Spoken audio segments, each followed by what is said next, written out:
Bonjour, c'est Esther de l'agence Fétia. Peut-être que je sais pas raconter les histoires et que du coup elles seront jamais drôles.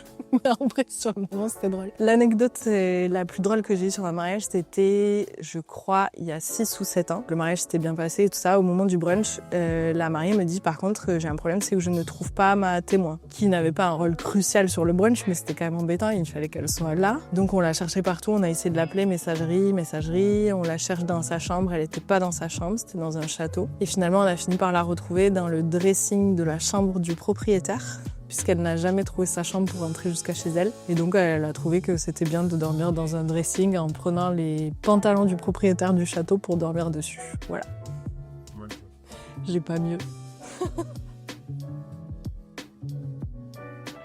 Le plus beau moment que j'ai vécu pendant un mariage, c'est pas un seul moment, c'est plein de moments. Il y a toujours des beaux moments sur tous les mariages que j'organise. Il y a un moment que j'apprécie particulièrement, c'est quand le papa découvre sa fille avant de l'amener à l'église ou à la cérémonie. Et si je dois parler d'un des derniers moments, dans les derniers week-ends, l'entrée d'Alice et Charles dans la salle de réception, où tout le monde avait des frissons et c'est vraiment un moment suspendu parce que il y avait une énergie incroyable, c'était avec un saxo en live, un jeu de lumière, enfin vraiment tout était fou et les invités étaient survoltés et ça c'était un moment incroyable. C'est gros ce mot catastrophe, ça fait flipper quand même, tu vois. J'ai déjà géré des catastrophes de dernière minute, plusieurs. Si je dois en garder une au moment de l'habillage de la mariée, quelques minutes avant de partir à l'église, la témoin s'approche pour fermer le dernier bouton de la robe et en s'approchant, elle fait une trace de fond de teint sur la robe blanche. Là, c'est un peu la catastrophe.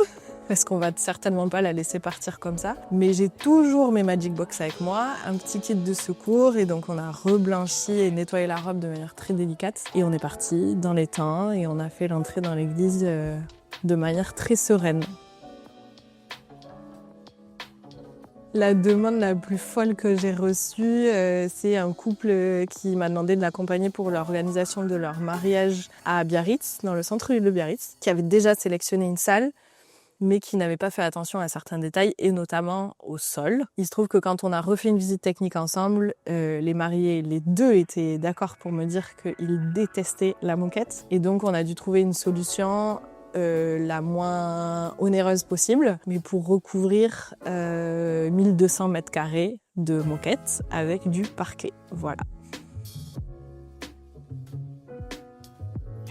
Évidemment, il y a des couples avec qui je tisse des liens particuliers. En fait, je tisse des liens particuliers avec tous les couples. Après, si je devais parler d'un couple en particulier, ça serait peut-être Emma et Gunnar, Emma et Guns, qui sont en Australie maintenant, qui est le premier couple qui a fait confiance à l'agence Fétia. C'est-à-dire qu'avant ça, j'accompagnais des couples en tant que salariés. Et donc, Emma et Gunnar sont les premiers qui m'ont fait confiance pour organiser leur mariage avec l'agence Fétia. Est-ce qu'il m'est déjà arrivé de ne pas pouvoir retenir mes larmes ?